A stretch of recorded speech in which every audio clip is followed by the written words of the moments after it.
जय संत समाज। दोबारा से आप सभी का धन्यवाद। आज कुछ नेट में प्रॉब्लम हो गई थी, तो उसके कारण से कार्यक्रम बीच में रोकना पड़ा। तो आप सभी वापस आएँ तब तक मैं आप सभी का धन्यवाद कि आप दोबारा से जुड़ने का प्रयास कर रहे हैं। तो हमने एक कहानी सुनाने का विचार रखा है। तो वो कहानी है रायचंद की। हमारे समाज में किस तरीके से रायचंद फैले हुए हैं, कैसे हमें अच्छा काम करने से रोकते हैं, कैसे हमें राय देते रहते हैं, तो उनके विषय में है। और आपको अपनी राय, अपनी डिसीज़न सबसे पहले मानना चाहिए, अपनी आत्मा की, अपने परमात्मा की, और अपनी आवाज़ आपको सुननी चाहिए। कहानी शुरू करते हैं। एक व्यक्ति ने मिठाई की दुकान खोली। एक व्यक्ति ने मिठाई की दुकान खोली और उस दुकान पर सब कुछ अच्छे से बनवाया और उस पर एक बोर्ड लगाया। उस पर लिखा था, हमारे यहाँ पर ताज़ी मिठाइयाँ मिलती हैं। और ये आप भी जानते हैं कि जब हम कोई दुकान या कोई भी कार्य खोलते हैं, स्टार्ट करते हैं, तो उस पर ज़रूर हम अपना इंडिकेशन लगाते हैं, अपनी नाम वगैरह लिखते हैं। तो वैसे ही जिन्होंने मिठाई की दुकान खोली थी, उन्होंने भी वो सब लिखा। तो ऐसे ही घूमते घूमते कोई व्यक्ति आया और बोला, अरे भाई ये क्या लिखा हुआ है? उन्होंने कहा, जी मैंने ये लिखा हुआ है कि हमारे यहाँ पर ताज़ी मिठाइयाँ मिलती है। तो वो कहने लगा, क्या बासी मिठाई भी कोई बेचता है? बोले नहीं। तो फिर क्या ज़रूरत पड़ी है? ताज़ी लिखवाने की क्या ज़रूरत पड़ी है?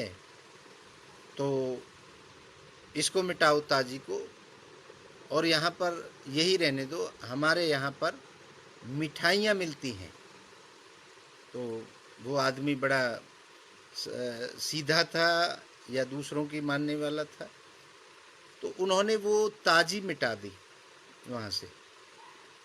अब रह गया, हमारे यहाँ पर मिठाइयाँ मिलती हैं।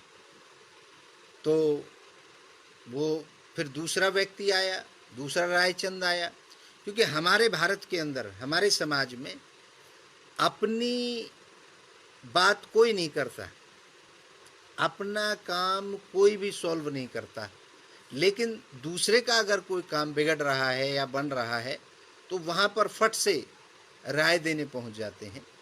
तो भारत में ज़्यादातर रायचंद होते हैं।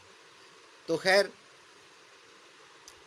जब दूसरा व्यक्ति वहाँ पर आया तो उन्होंने बोला, अरे भाई ये क्या लिखा हुआ है? बोला, जी देख लीजिए आप, हमारे यहाँ पर मिठाइयाँ मिलती हैं।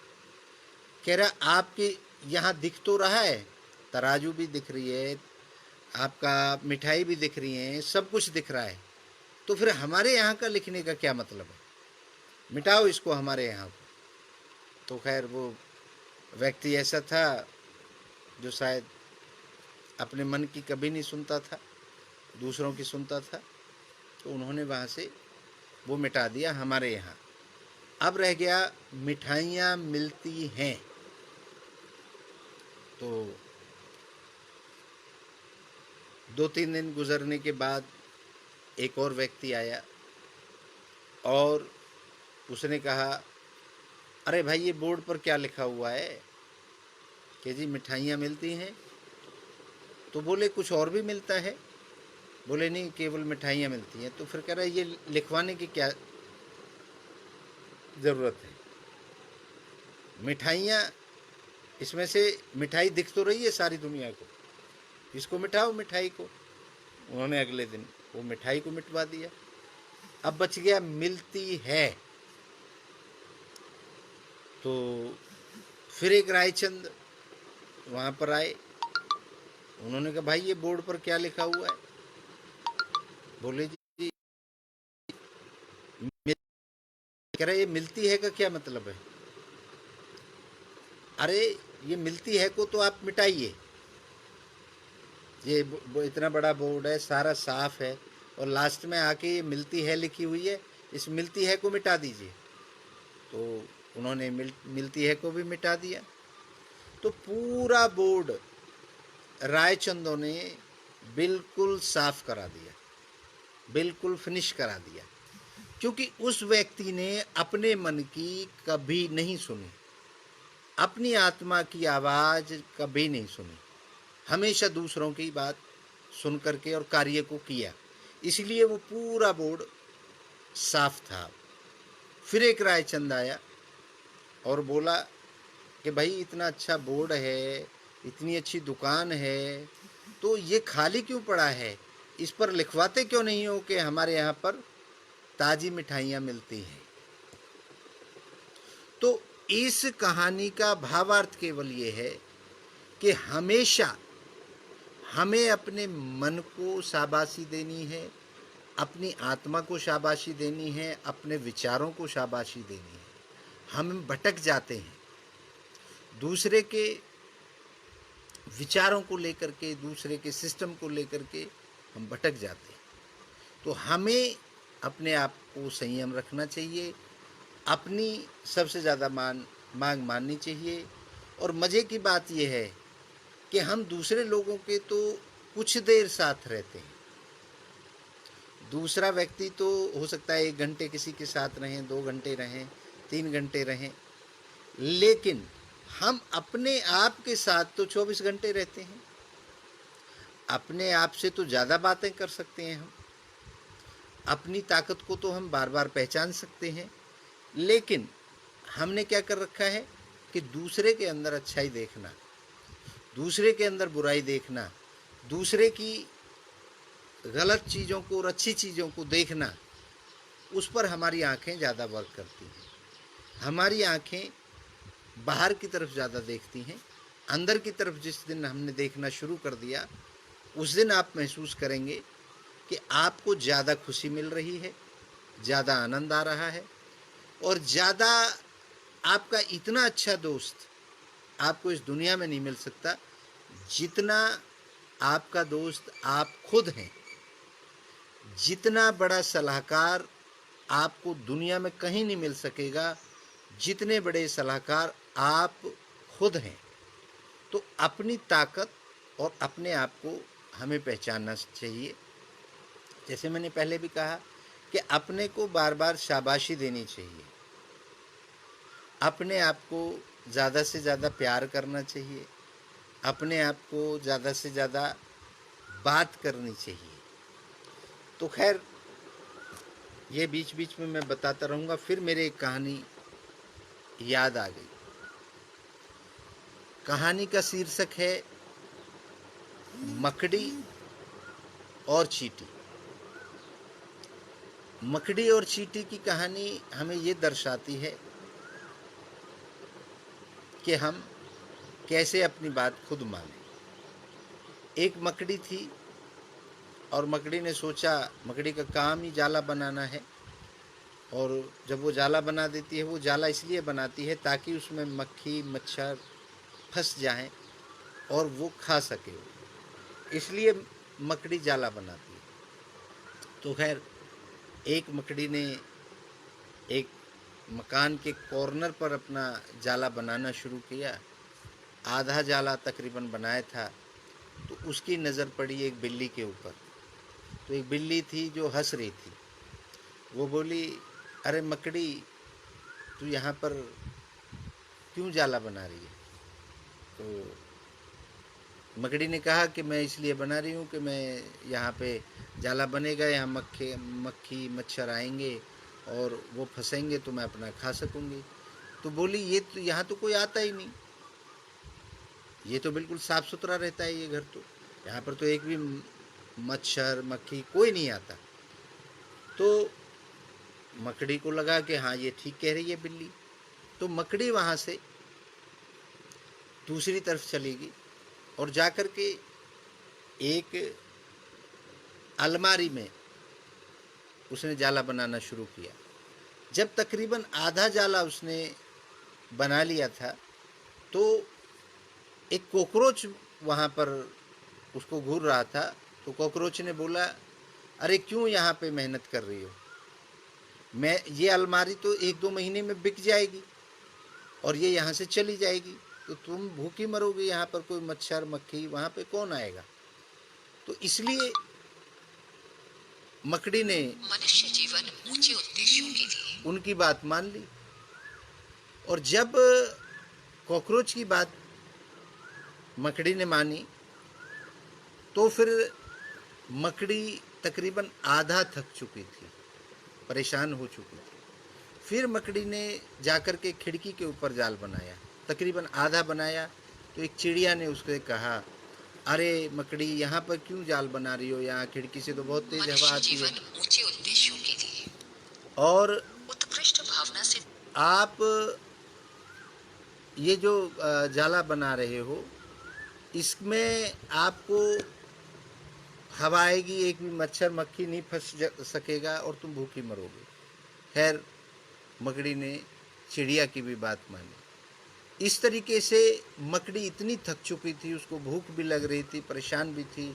अब वो करे तो क्या करे, क्योंकि वो इतना जाला बनाने की अब उसके अंदर ताकत नहीं थी। तो तभी एक चींटी वहाँ से गुजरी और चींटी ने बोला, मैं आपको शुरू से देख रही हूँ, आपने हर बार दूसरे की बात सुनी, कभी अपनी बात आपने नहीं सुनी और अपनी मेहनत को भी आपने ख़त्म कर दिया। अब आपके लिए एक भी आदमी मेहनत करने नहीं आएगा।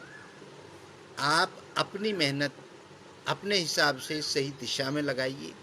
अगर कोई व्यक्ति आपसे ये कहता है ये काम आपका नहीं चलेगा, ये ऐसे नहीं होगा, पहले खूब राय लीजिए आप, लेकिन कभी भी काम को शुरू करने के बाद में उसके अंदर आप जुनून भरिए, अपने अपने आप के अंदर जुनून भरिए।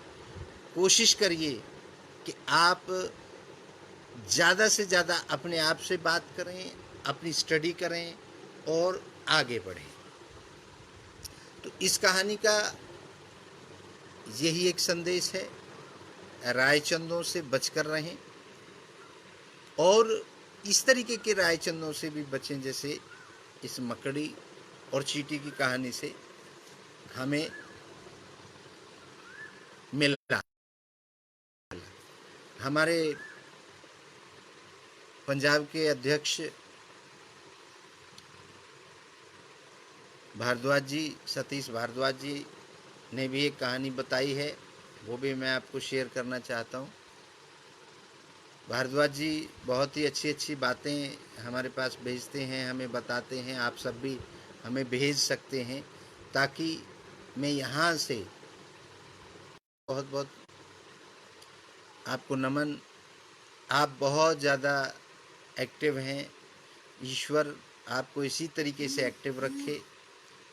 आपको हम देखते रहते हैं, वॉच करते रहते हैं। और मैं फिर आपको एक बार बताऊं कि आप सभी हमारे पास अपने अपने नाम मेरे व्हाट्सएप पर भेजें ताकि हम आपको कोरोना वॉरियर्स का सर्टिफिकेट ऑफ एप्रिसिएशन आप सबके लिए इशू कर सकें।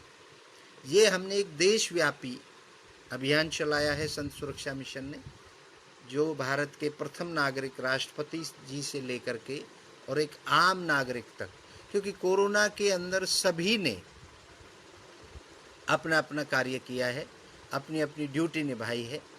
तो आप सब भी मुझे अपना इसी नंबर पर भेजते रहें अपने नाम, ताकि हम आपको सर्टिफिकेट ऑफ एप्रिसिएशन दे सकें।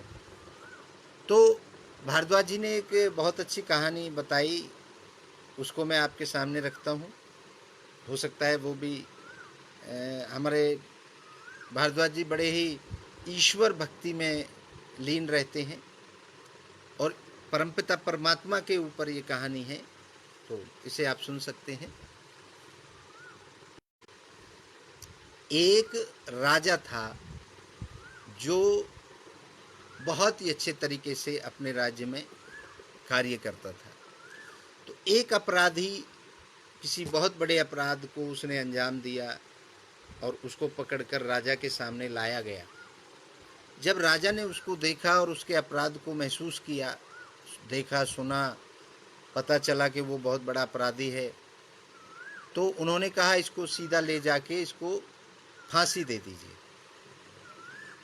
तो उनका जो वजीर था वो बहुत समझदार था, तो उसने धीरे से राजा जी को कान में कुछ कहा कि महाराज, फांसी देने से बेहतर है कि हम इसको एक ऐसे, जो हमारा एक महल है उसमें बंद कर दें इसको।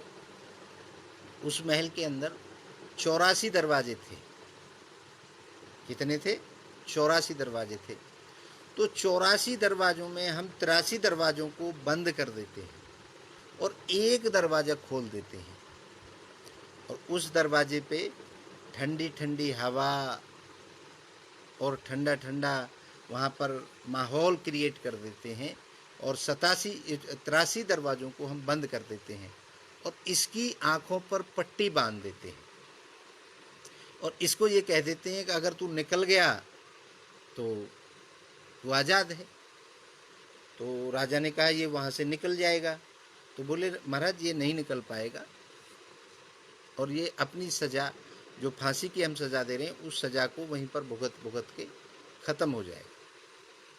तो राजा को वजीर का आइडिया कुछ ठीक लगा। उन्होंने कहा चलिए आप ये शुरू करिए। तो उन्होंने किया क्या था कि 83 दरवाज़ों को बंद कर दिया। उनकी जो अपराधी था उसकी आंखों पर पट्टी बांध दी, तो वो गोल गोल गोल गोल घूमता रहता था, और जब वो 84वें दरवाजे पर आता तो बाहर से बहुत ठंडी ठंडी हवा, ठंडा ठंडा माहौल, खुशबू वहाँ पर सब आती। तो उसका मन बदल जाता कि मुझे यहाँ से नहीं निकलना चाहिए, क्योंकि इतना अच्छा तो बाहर भी नहीं मिलेगा मेरे को। तो इस चक्कर में वो व्यक्ति वहीं घूमता घूमता रहा और थक करके वो अपनी सज़ा को पार कर गया। तो इसका भावार्थ ये बताया हमारे भारद्वाज जी ने कि इंसान भी ईश्वर शक्ति को पहचान नहीं पाता। जब भी माहौल अच्छा अच्छा लगता है फिर से उसी कार्य में लग जाता है, फिर से उसी समाज के, अपने घर के, अपने परिवार के उसी सिस्टम में लग जाता है, सारा वक्त उसी में गुजार देता है। तो भारद्वाज जी का कहना है कि अगर व्यक्ति आधा घंटा भी अपने आप के लिए, अपने ईश्वर के लिए, अपने आराधना के लिए, अपने परमपिता परमात्मा की पूजा अर्चना और जो भी मंत्र वगैरह हमारे सनातन धर्म में बताए गए हैं उनके लिए अगर निकालता है तो उसका उद्धार होना निश्चित है। अपने आप के लिए आज विषय भी यही है कि अपने आप के लिए वक्त ज़रूर निकालें, अपने आप से ज़रूर बात करें, और जब देखिए आप महसूस करेंगे, जब आप अपने आप से भरोसा अपने आप पे और अपने आप से बात करना शुरू कर देंगे, तब आप अपने अंदर एक बदला हुआ माहौल आपको नज़र आएगा। आप वैसे बहुत समझदार हैं। मैं फिर आपको एक छोटी सी कहानी के माध्यम से बताने का प्रयास करूंगा। मैं अपने आप को भी बताने का प्रयास करता हूं। मैं आपके साथ साथ मैं अपने आप को भी सीखने का, बताने का प्रयास करता रहता हूं। तो ऐसा नहीं है कि मैं सिर्फ आपको बता रहा हूं, मैं अपने आप से भी बात कर रहा हूं आपके साथ साथ। तो मैं अपने आप को भी बार बार धन्यवाद देता हूं और आपको भी बार बार धन्यवाद देता हूं, क्योंकि शाबाशी अब हमेशा आप अपने आप को ज़रूर दें।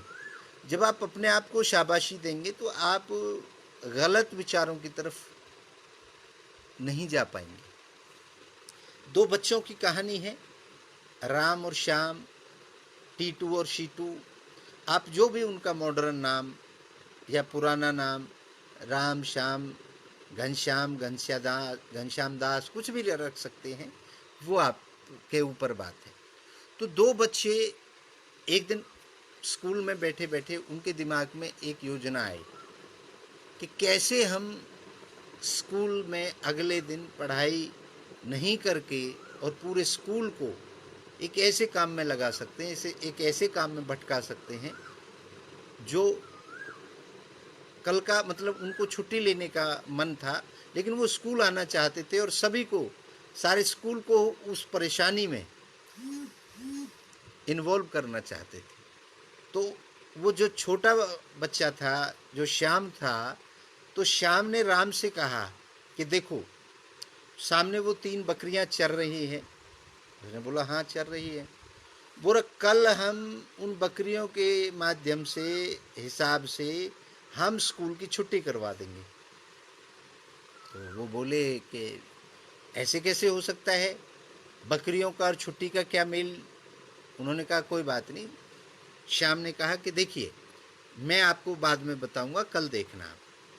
तो राम और श्याम कल सुबह वहाँ गए, उन्होंने तीनों बकरियों को पकड़ा और उनके ऊपर एक गोल निशान लगा दिया और उनमें एक नंबर डाल दिया, बीच में एक नंबर डाल दिया। जैसे आपने कभी देखा होगा एक गोला के अंदर 1 लिखा होता है। तो इस तरीके से उन्होंने क्या किया, एक बकरी के ऊपर 1 नंबर डाला, दूसरी बकरी के ऊपर 2 नंबर डाला, तीसरी बकरी के ऊपर 4 नंबर डाल दिया और उनको स्कूल में अंदर कर दिया। तो तीनों बकरियों को देख करके वहाँ के टीचर्स, वहाँ के बच्चे सब देखने लगे, अरे ये तो तीसरी बकरी कहाँ है, क्योंकि उस पर नंबर पड़े हुए थे कि 3 नंबर की बकरी तो नहीं है, ये तो 1 है, 2 है और 4 है। तो राम और श्याम ने वहाँ पर हल्ला कर दिया कि तीसरी बकरी भी हमारे स्कूल में ही छुपी हुई है। तो सारा स्कूल, सारे टीचर, सारे बच्चे, सारा और स्टाफ सब तीसरी बकरी को ढूंढने के लिए काम करने लगे। जगह जगह हर कमरे को खोला जाता, वहाँ पर छत पर इधर उधर पूरा दिन निकल गया और राम और श्याम बैठे मुस्कुराते रहे, हंसते रहे।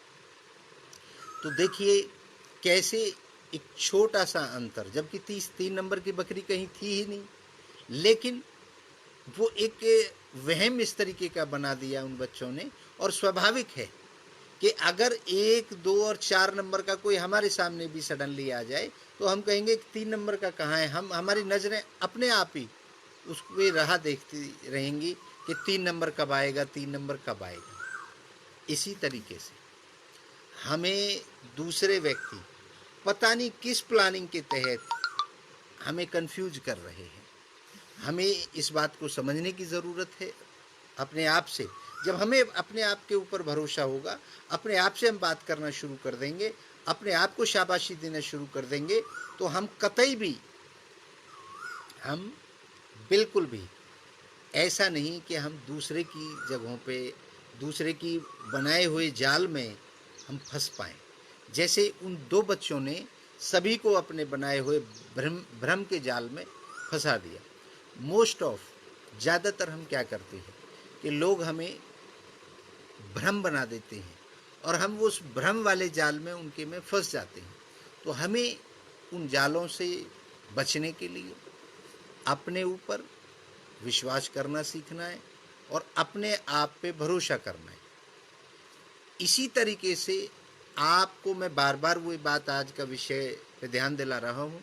आप सुबह उठते ही अपने आप को शाबाशी दें, अपना धन्यवाद करें और जो आगे आपको अच्छाई करनी है उसके बारे में भी आप सुबह उठते ही विचार विमर्श करें। ये मैं आपको, आज का विषय भी यही है और यही बताने का प्रयास कर रहा हूँ। रायचंदों से आप बचें, क्योंकि रायचंद आपका नुकसान करने के लिए घूम रहे हैं। रायचंदों की बात कभी नहीं माने। सबसे पहले अपनी आत्मा, अपने परमात्मा, अपने ईश्वर जो सब आपके अंदर है उस पर भरोसा करें, अपने आप पर भरोसा करें। तो खैर, मकड़ी चींटी, हाँ, एक बहुत ही सुंदर कहानी मेरे ध्यान में आई है। वो किसी पता नहीं किसी ने भेजी है, अपना नाम नहीं लिखा था। वो कहानी आपको बहुत बड़ी प्रेरणा देगी। वो आपको अपने घमंड, अपनी अच्छाई, अपनी सब बातों से निकल करके बाहर आने के लिए प्रेरित करेगी। जैसे कभी कभी हमारी बहुत तारीफ करते हैं लोग, बहुत ज़्यादा तारीफ करते हैं कि फला आदमी बहुत अच्छा है, बहुत अच्छा है, बहुत अच्छा है। तो अच्छाई अच्छाई अच्छाई अच्छाई अच्छाई चलते चलते एक्सपेक्टेशन इतनी प्रबल कर लेता है व्यक्ति अपने विचार में, अपने मन में, कि ये व्यक्ति तो कभी गलत कर ही नहीं सकता। और अगर उस व्यक्ति से थोड़ी सी भी गलती, क्योंकि वो भी इंसान है, गलती किसी से भी हो सकता है वो गलती ना हो लेकिन आपकी समझ के लिए वो बुरी बात हो, तो इस तरीके से कभी कितनी बुरी बात आ जाए तो कैसे वो दोबारा से ताकत मिलती है। कभी हम घबरा जाते हैं कि भैया हम अच्छे हैं, दुनिया हमको अच्छी कहती है, और एक कोई बुराई हमारे जीवन में आ जाए या कोई हमारी नेगेटिव बात करे तो हम मायूस हो जाते हैं। लेकिन वो मायूसी हमारी ताकत को कई गुना बढ़ाती है। वो मायूसी नहीं है, वो हमारी ताकत है। और उस ताकत को हम आगे बड़ा रिफ़्रेश नहीं करते हैं। जैसे आप सब अब फ़ोन यूज़ करते हैं तो फ़ोन को भी आप रिफ़्रेश करते हैं, कंप्यूटर को भी रिफ़्रेश करते हैं, और अपने आप को भी हम रात को जो सोते हैं, सो करके हम वापस रिफ़्रेश करते हैं। तो उसी तरीके से हम अगर बहुत अच्छा कर रहे हैं तो उसको भी रिफ़्रेश करने का अगर कोई इस तरीके की परिस्थितियाँ बनती हैं तो आप डरें नहीं, घबराएं नहीं, क्योंकि वो आपका परमात्मा जिस पे भी आप भरोसा करते हैं, आपके कर्म आपको रिफ़्रेश कर रहे हैं। जैसे ये कहानी आपको समझा देगी। कहानी एक राजा की है, और उस राजा की है जिस राजा की अच्छाई के चर्चे पूरी दुनिया में थे। पूरी दुनिया उनकी तारीफ़ करती थी कि राजा जी बहुत अच्छे हैं और वो कभी किसी का बुरा नहीं सोचते, सबके लिए भलाई करते हैं। तो ऐसे ऐसे ऐसे ऐसे करते करते करते करते बहुत दूर दूर तक उस राजा की तारीफ होने लगी। जब ज़्यादा राजा की तारीफ होने लगी दूर दूर तक, तो फिर एक साधु वहाँ से निकलते निकलते और उस देश की तरफ एक संत आए, और संत ने उनको बोला, उनके दरबारियों को, कि मुझे राजा से मिलना है। तो अब हमारे सनातन धर्म के अंदर हमारे राजा महाराजा, हमारे कहीं भी आज तो परिस्थिति बदल रही है। तो आपने देखा होगा कि कभी भी संतों को कभी भी मिलने का, और बल्कि राजा महाराजा सभी, आप सब संत अगर आ जाता है तो ये समझते हैं कि कोई ईश्वर की कृपा है जो संत हमारे घर पधारे, और संत आपको आशीर्वाद देकर जाते हैं, आपका मनोबल बढ़ा के जाते हैं। तो पहले हमारी सनातन धर्म की जो संस्कृति थी उसमें परंपरा थी। आज कुछ चाटुकार, कुछ बदमाश, कुछ गलत नीति, कुछ ये राजनीति में इस तरीके का सिस्टम हो गया है, इस तरीके की विचारधारा हो गई है जो संतों को, धर्म को इस्तेमाल कर रहे हैं। लेकिन पहले हमारे देश में ऐसा नहीं था। संतों ने जो कह दिया वो राजा महाराजा, जनता, प्रजा सब मानती थी, और संत कभी भी समाज सुधारक के रूप में कार्य करते थे, समाज के अच्छे के लिए कार्य करते थे। और कुछ लोगों ने हमारे सनातन धर्म के संतों को भी बदनाम करने के लिए कुछ बाहरी ताकतों ने जो षड्यंत्र रचा है ताकि हिंदू धर्म के अंदर ये सनातन धर्म के जितने भी संत हैं उन पर लोग भरोसा करना बंद कर दें, और इस तरीके का एक प्रोपेगेंडा भी बनाया गया जिसमें हमारे कुछ संत जेल के अंदर भी बंद हैं। सच्चाई शायद आप हम को नहीं पता। ये अब आप इस अंदाजे से भी देख सकते हैं कि जो पाल घर के अंदर संतों की हत्या हुई, क्या वो कुछ गलत कर रहे थे? क्या उनके अंदर भी इस तरीके की कोई भावना थी? लेकिन धर्म, सनातन धर्म के रक्षकों को मार दिया गया। इसी तरीके से बदनाम करने का कोशिश कर रहे हैं, कुछ बाहरी ताकतें काम कर रही हैं इसमें। तो हम सबको सावधान रहने की ज़रूरत है और अपने संतों का सम्मान करने की ज़रूरत है। गलत सब व्यक्ति होता है, जैसे इस कहानी के माध्यम से मैं आपको समझाने का प्रयास करता हूँ। राजा के यहाँ संत पहुँचे और उन्होंने कहा मुझे राजा से मिलना है।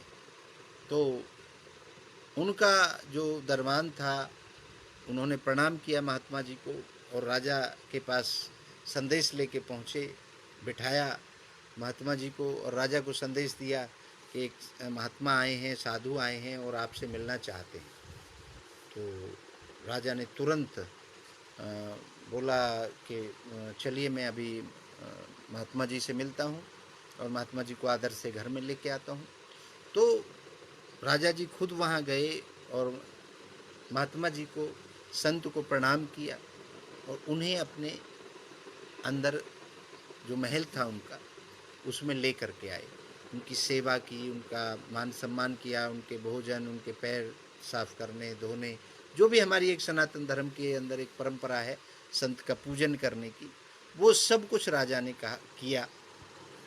और फिर महात्मा जी ने बोला कि राजन अब मुझे चलना है और मैं इसलिए आया था क्योंकि संत कभी रुकता नहीं है।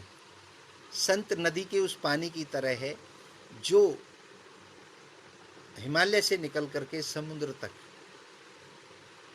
भलाई करती हुई अपना पानी फसलों के लिए प्यास बुझाती हुई हजारों लाखों पशु पक्षी मनुष्य, धरती माँ की प्यास बुझाती हुई एक नदी जैसे समुद्र में चली जाती है।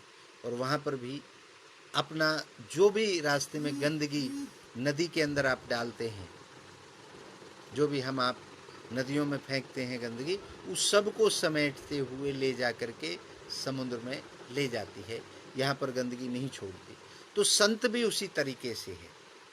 जो समाज के अंदर बुराई है, जो त्रुटि है, जो परेशानी है, उन सब को अपने अंदर समाते हुए, समाज को साफ करते हुए, समाज की भलाई करते हुए, समाज को अच्छी दिशा की ओर बताते हुए, अच्छा बताते हुए, अच्छे उनको आशीर्वाद देते हुए, और संत वहाँ से निकल जाता है।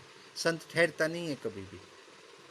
तो जब महात्मा जी ने बोला राजा को कि राजा मैं आपको एक चीज़ बताने आया हूँ कि आपको बहुत बुरे दिन आने वाले हैं। आप तो राजा बोले महाराज जी मुझे आदेश करें, मैं क्या कर सकता हूँ? कि आपकी तारीफ अब दुनिया के कोने कोने में पहुँच गई है और जब ये अच्छाई बहुत ज़्यादा रहेगी तो छोटी सी भी परेशानी आपको, आपके मनोबल को, क्योंकि बहुत दिन तक आपको अच्छा अच्छा अच्छा अच्छा लोग कहते रहेंगे और फिर कोई छोटी सी भी अगर बुराई आएगी तो आप उसको सहन नहीं कर पाओगे और आपको बहुत बड़ी परेशानी हो जाएगी। तो भगवान ने, महात्मा जी ने इस तरीके से उसको एक योजना बताई राजा को और महात्मा जी वहाँ से चल दिए। राजा ने तुरंत अपने दरबारियों को बुलाया, अपने वजीर को बुलाया, अपने सैनिक को बुलाया और बोला कि इस राज्य में फला फला व्यक्ति है जो सबसे निर्धन है और उसकी एक कुंवारी लड़की है, उसकी बेटी है, आप उसको उठा के ले आओ और उसको बोल देना कि राजा जी का आदेश है। तो उनके सैनिक गए और उस गरीब व्यक्ति की जो बेटी थी उसको वहाँ से उठाया, मतलब उठाकर उसको ला करके उसमें रथ में बिठाया कि राजा जी ने उठवा लिया इस लड़की को, इस बच्ची को, और उसके पिताजी को बोल दिया। और रास्ते में भी कहते आए कि राजा जी का आदेश है इस बच्ची को, इस लड़की को उठाने का। तो अब क्या हुआ कि वहीं से राजा की बुराई शुरू हो गई। अरे ये हम तो इस राजा को बहुत अच्छा समझते थे, ये राजा तो बहुत गंदा निकला। राजा को दर्द इसलिए नहीं होगा इस बुराई का, क्योंकि वो राजा की योजना के अंदर है। अगर सडनली कोई राजा की बुराई इस तरीके से इतने बड़े स्तर पर जाती तो राजा उसको सहन नहीं कर पाता। तो खैर, अब राज्य के अंदर चारों तरफ राजा बहुत गंदा है, बहुत बुरा है, देखिए उस गरीब आदमी की बेटी को उठा लिया। इस तरीके से पूरे देश, क्या पूरी दुनिया में राजा की बुराई की खबरें दूर दूर तक पहुंच गई। लेकिन जो महात्मा जी, जो संत कह के गए थे राजा जी को कि आप इस तरीके से योजना जो बता के गए थे, उस पर वो राजा काम करना शुरू कर दिया। बच्ची को आते ही लड़की को एक अलग से, एक अच्छा सा महल में उसको अलग से रखा, उसका पूरा ख्याल रखने के लिए बोला, अच्छे अच्छे कपड़े पहनाए और उसको हर तरीके की सुविधा देने के लिए अपने सैनिकों को, अपने सेवकों को उस बच्ची की उसमें लगा दिया सेवा में। 1 महीने बाद राजा ने एक अच्छे घराने का, बहुत सुंदर, बहुत अच्छे परिवार का लड़का बुलवाया और उस लड़की की शादी उस लड़के के साथ कर दी और कन्यादान खुद ने किया राजा ने। तो खूब सारा धन, खूब अच्छा दहेज, जिसे आज की भाषा में हम बोलते हैं, लेकिन पहले, आज तो बहुत बुरा हो रहा है दहेज के नाम पे। बहुत ज़्यादा हमारे देश के अंदर ये दहेज प्रथा परेशान कर रही है हमारे समाज के हर तबके को। तो ये बहुत बुरी व्यवस्था है दहेज की। आप सब भी इस दहेज के खिलाफ कार्य करें। ये एक अभिशाप है हमारे समाज के लिए, क्योंकि कोई अपनी बेटी को बचपन से पढ़ाता है, लिखाता है, जवान करता है, खिलाता है, पिलाता है और उसके बाद में भी उसे दहेज देना पड़े तो उस बाप के लिए एक बहुत बुरी स्थिति रहती है। उसके बाद आप, हम सब समाज में से ही लोग उस बच्ची को फिर तकलीफ देते हैं और दहेज की बार बार मांग करते हैं। तो एक बहुत बड़ा अभिशाप है, इस पर आप सबको विचार करने की ज़रूरत है। तो राजा ने खूब उस बच्ची की शादी करने के बाद खूब धन दिया और बच्ची को विदा कर दिया। जब ये बात पूरे देश के अंदर फैली तो बोले, अरे राजा ने कितना अच्छा काम किया, वो बहुत गरीब आदमी था, उसकी बेटी की वो शादी नहीं कर पाता, इतने अच्छे घराने में राजा ने उस बेटी की शादी कर दी, ये राजा तो देवता है, राजा तो बहुत अच्छा है। तो खैर दोबारा से रिफ्रेश हो गई वो अच्छाई। वो जो बुराई भी थी किसी, जो 1 महीने के दौरान राजा ने प्लान करी थी, जो संत के आशीर्वाद से जो करी गई थी, उससे भी अच्छाई कई गुना उभर करके राजा की आई। तो जीवन में कभी कभी हमें रिफ्रेश होने का भी प्रकृति मौका देती है, तो उस से घबराएं नहीं।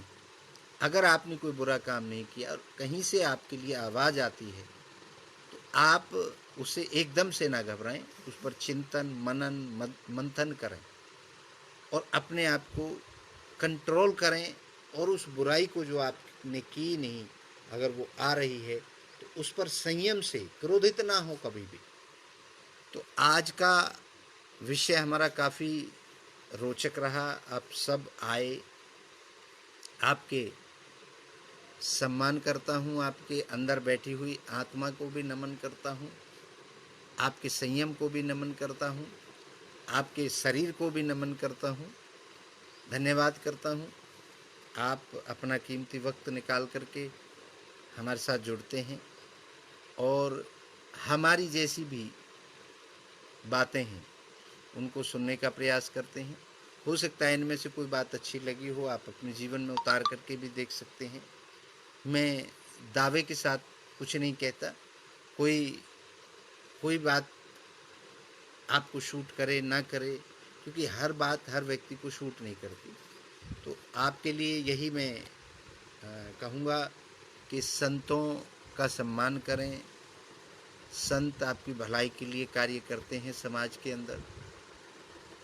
आप सब खुशनसीब हैं कि आपने इस देश में जन्म लिया, संतों की भूमि पर जन्म लिया, और आप भी कहीं ना कहीं बहुत बड़े संत हैं। संत है भारत का, सनातन धर्म को मानने वाला हर व्यक्ति संत है। लेकिन जो रियल संत हैं, जो हमें ज्ञान देने के लिए दिन रात काम करते हैं, दिन रात हमारे समाज के अंदर से बुराई भलाने का काम, हटाने का काम करते हैं, आप दूसरे संत हैं। आप समाज के अंदर रह कर के समाज की भलाई करने का काम करते हैं। और वो जो महान संत हैं जिनकी हत्या पालघर में कर दी गई, और लाखों हमारे देश के अंदर संत हैं, तो हमें वो निरंतर हमारे लिए पूजा अर्चना आराधना, हमारी पृथ्वी के लिए, हमारे समाज की भलाई के लिए कार्य करते रहते हैं। तो आप उनका भी सम्मान जरूर करें, क्योंकि सनातन धर्म ये कहता है, ये ऋषि मुनियों की धरती है, और यहाँ पर आप सबका सम्मान करने का आपको हक भी है, अधिकार भी है, और आपका ज़रूरत भी है धर्म के अनुकूल। हमारा धर्म ये कहता है हमें सबका सम्मान करना चाहिए। वसुधैव कुटुम्बकम, सर्वे भवन्तु सुखिने, वो केवल सनातन धर्म के अंदर आता है। तो आप इस विचारधारा को लेकर के अपने आप को खुश रखें, अपने आप से बातें करें, अपने आप को वक्त दें, अपनी अच्छाई के लिए अपने आप को शाबाशी दें। जो सबसे महत्वपूर्ण बात यह है कि आप किसी की, दूसरे की शाबाशी का इंतज़ार ना करें, क्योंकि दूसरे के मन की बात है, वो आपको शाबाशी दे ना दे, उनकी अपनी विचारधारा हो सकती है। लेकिन आप खुद को अपने काम के लिए हमेशा से अपने आप को आशीर्वाद देते रहें, अपने आप को बधाई देते रहें, शुभकामनाएं देते रहें। तो काफ़ी बातें हो चुकी हैं आज। तो आप सबका बहुत बहुत धन्यवाद, आप सबको नमन, आपके संयम को नमन, और अपने आप को धन्यवाद करें। मैं भी अपने आप को धन्यवाद करता हूँ। अब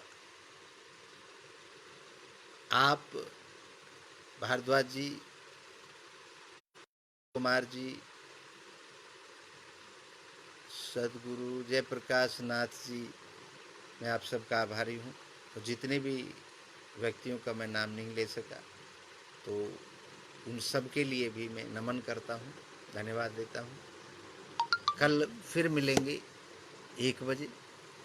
तब तक के लिए जय संत समाज। आप स्वस्थ रहें, खुश रहें और आनंद में रहें। जय सनातन धर्म।